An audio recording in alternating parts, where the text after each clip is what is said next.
আপনি দেখছেন news now, আমরা জানি কোনটা খবর। বিদ্যালয় শিক্ষায় মোট 18 জন প্রধান শিক্ষক এবং সহকারী প্রধান শিক্ষকের জন্য জারি হলো বদলির নির্দেশিকা। সংশ্লিষ্ট প্রধান শিক্ষক এবং সহকারী প্রধান শিক্ষকদের আগামী 7ই নভেম্বরের মধ্যে নতুন কর্মস্থলে যোগ দেবারও জারি হয়েছে নির্দেশিকা।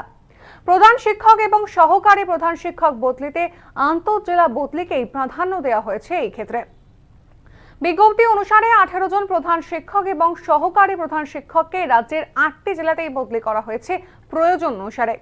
উল্লেখ করা যেতে পারে, কর্মচারীদের জন্য একটি সুষ্ঠু বদলি নীতি প্রণয়নের জন্য রাজ্য সরকারের উদ্দেশ্যে বিভিন্ন মহলের দাবি রয়েছে দীর্ঘদিনের।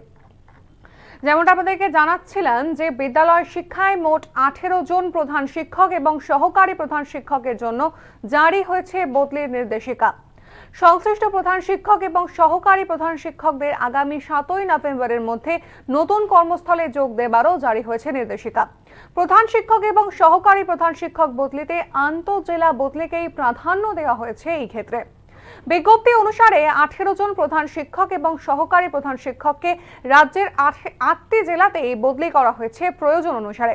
উল্লেখ করা যেতে পারে, কর্মচারীদের জন্য একটি সুষ্ঠু বদলি নীতি প্রণয়নের জন্যই রাজ্য সরকারের উদ্দেশ্যে বিভিন্ন মহলের দাবি ছিল দীর্ঘদিন ধরে।